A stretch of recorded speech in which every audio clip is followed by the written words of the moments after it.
Hello, this is my first BookTube video. I've never done it before. I don't really know what I'm doing, and as you can hear, I don't have a mic, so the sound quality is terrible, and I'm sorry for that. I recently started watching BookTube videos at work. I work at Freight Books, which is a small independent publisher in Glasgow, and I have just loved exploring the world of booktubers. Is wonderful and enthusiastic and interesting, and I think that to me personal recommendations make a big difference in what I choose to read, so I thought I would give it a go. I have a disclaimer. I have a slight speech impediment. I sometimes struggle to pronounce things. I'm sure you will hear that over the course of this video, but I can't do anything about it. I'm sorry.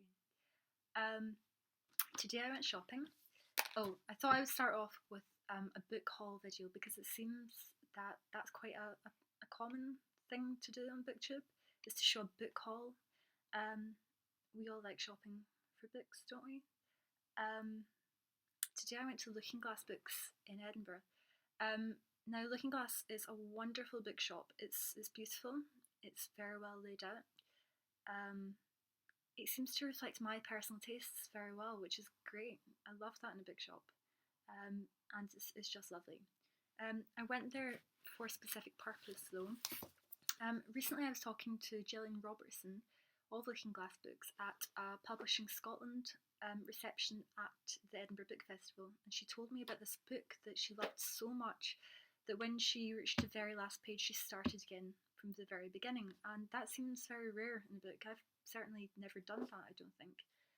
So I went to find the book today, and it is this. Now I'm not sure if this is mirrored or not, but I'm sorry if it isn't. Grief is the Thing with Feathers by Max Porter. Now I haven't started reading this yet, but I keep hearing a lot of great things about it. It certainly seems to be getting great reader reviews. I've heard a lot of wonderful things. I like the cover, it feels nice. So yes, that was the first thing that I bought. But of course, in a bookshop, I can never just buy one thing. This is the next thing, Evie Wyld's All the Birds Singing. Now, you know in bookshops you get this band across the bottom, sometimes these paper bands, and it's a staff recommend or reader recommend kind of a thing. Well, I found on it my colleague Robbie had somehow infiltrated this system at Lookingglass. I'm not sure how it happened. And I've previously heard him say wonderful things about Evie Wyld. So, on the strength of Robbie's recommendation, which I trust, I've picked this up. So, looking forward to that. This is the next one. Faces in the Crowd by Valeria Luiselli. I hope I've pronounced that properly, I perhaps haven't. This is a translation. It's translated by Christina McSweeney. Now, I'm very interested in translation. I've been recently following the English Pen Translated Fiction Book Club. That is organised by Jonathan Ruppin, and it's well worth checking out. There's a Facebook group. The book club takes place in London. I'm not in London, so I follow it online. And I saw the author speak at the London Book Fair earlier this year and was very intrigued by her. I'm hearing really good things again about this author. In fact, I popped a picture of this up on Twitter earlier, and lots of people came back and said, "Oh, yes, read her." So I shall, now that I have the book. And finally, this. Beauty by Rebecca Perry. Now, this is poetry. I don't read a lot of poetry. I like poetry a lot. In fact, I just handed in my dissertation, my master's dissertation on William Carlos Williams. So I do appreciate poetry, but as a casual reader, I don't read it very often. And because I work at a publishing house, and because I love books, my to-read list is just so long. So it's sometimes difficult to add new things to that list. And I hadn't really heard of this. What I think swings it for me often is I think I've said this, personal recommendations, and I've never heard anyone really talking about this, or I've missed it. However, I spent a lot of time on Twitter, and I really appreciate a good cover. I did notice this come up at some point on my timeline.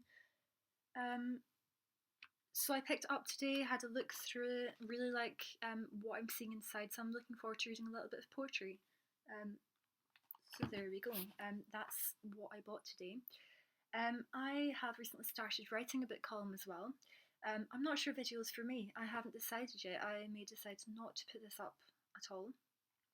But I write a book column for TYCI, and my book column is called Spine.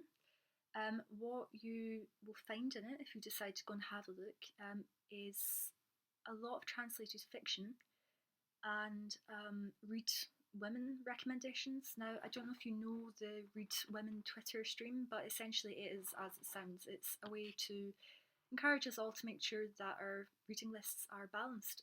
Now, so often I see a lot of recommendations, prize winners, award shortlists that, in terms of literary fiction, that do favour male authors in terms of numbers.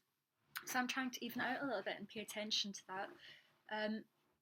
It's particularly a problem, I think, because I read a lot of modernist fiction, because that's what I studied, and it's so male heavy. It really is. There's some wonderful women out there, but so male heavy. So I'm trying to balance it out, and that is the kind of thing that I write about there. I also write for the Glasgow Review of Books. Now that is well worth checking out, because apart from reviews, and sometimes the review strands are just wonderful. They recently had a fantastic eco-criticism strand, which was great. They also publish online, so there's some wonderful poetry there. Really do go and have a look, especially if you're interested in poetry, I suppose. Yeah, so I think that's it for all just now. I've picked up a Kirby grip to fiddle with, because I'm not sure what to do with my hands just now. But I hope that was okay. Yeah, first time. Thank you.